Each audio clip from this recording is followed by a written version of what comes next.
Siyempre, tatakpan ko para hindi nyo ma-scan. Itong video para po doon sa mga gusto pong nakita kung meron na po silang national ID. Ang gamit ko pong papel ay ang vellum. Ngayon nga, nandito po tayo sa ating phone screen. Mapapansin nyo po, ito po yung aking national ID. Digital ID lang po yan. Siyempre, tatakpan ko po yung mga iba kong details kasi nga mahirap na. Ito po yung likod. Ngayon, tuturuan ko po kayo kung paano to kuha. Tagalog tayo kasi marami po nababullshit sa Bisaya ko nung unang panahon. Ito, click po natin tong Chrome. Tapos dito po, type lang po kayo dito sa search, type URL. Mag-type lang po tayo ng nationalid.gov.ph. Ito, lumabas na siya. Ito po yung makikita nyo yung consent. Tapos, click the proceed. Tapos dito, pwede po kayong mag-buy personal info or gusto nyong mag-buy national ID QR. Diba? Magawa po tayo ng national ID natin is meron mo nang binibigay na papel na yung merong QR. Pwede nyo po siyang i-scan. Scanner po siya, ayan o. Naglo-loading kasi wala siyang ma-scan. Kali ako, dito po ako sa buy personal info. Bali dito, type nyo lang po yung name nyo. Sample ako. Siyempre, Eliza. Pasensya na kayo kung bakit po nakakatakip yung mga detalye. Yung name ko lang papakita ko kasi delikado. Tapos yung birthday ko.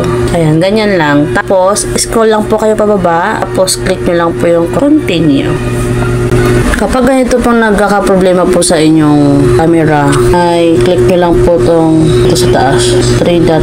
Itong 3 dot, click nyo lang po yan. Tapos, hanapin lang po ang settings. Ito po yung settings. Tapos, hanapin ang side setting. Click nyo po yung camera. Tingnan natin kung naka-block. Ayan, naka-block pala siya. Gagawin po natin, ilalong press po natin itong national ID website. Long press, click, then allow. Ayan na, allow the one. So, tingnan natin kung makakapasok tayo. Tingnan natin. Mag-type ulit tayo dito. Ito. Then, continue. Verifying na siya. Kasi nalala ko pala, nireset ko yun. Nag-clear data pala ako sa aking Chrome. Tingnan natin makapasok na tayo. Take live selfie. You will go through a face verification process to prove that you are a real person. Photo sensitivity warning. Start live test. Click mo yung die. Tapos, move back, puno. Ayan. Move closer. Hold still. Verify na siya. Please wait. Congratulations. View national ID. Ayan, click nyo lang siya. Click kayo dyan. Chart.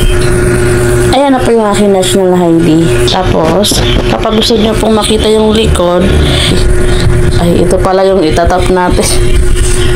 Ang itatap natin, ito tayo magpapindot dito para makita yung likod.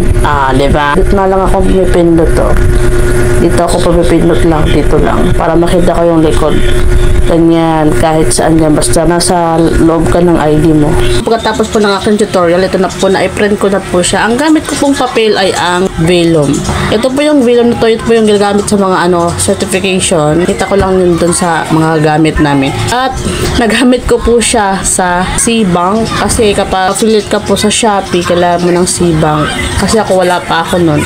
So, sinubukan ko po yung national ID. Ngayon lang po ako nagkaroon ng national ID. At hindi pa po siya physical. Na-print ko lang po siya. Tingnan nyo naman yung gupit niya. Bali-bali.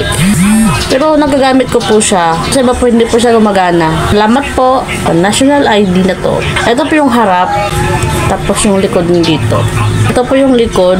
Siyempre tatakpan ko para hindi nyo ma-scan. Yan po. Sana po may natutunan po kayo. Ito pong video para po doon sa mga gusto pong nakita kung meron na po silang national ID. Nandito na lang po. Thanks for watching. Bye-bye.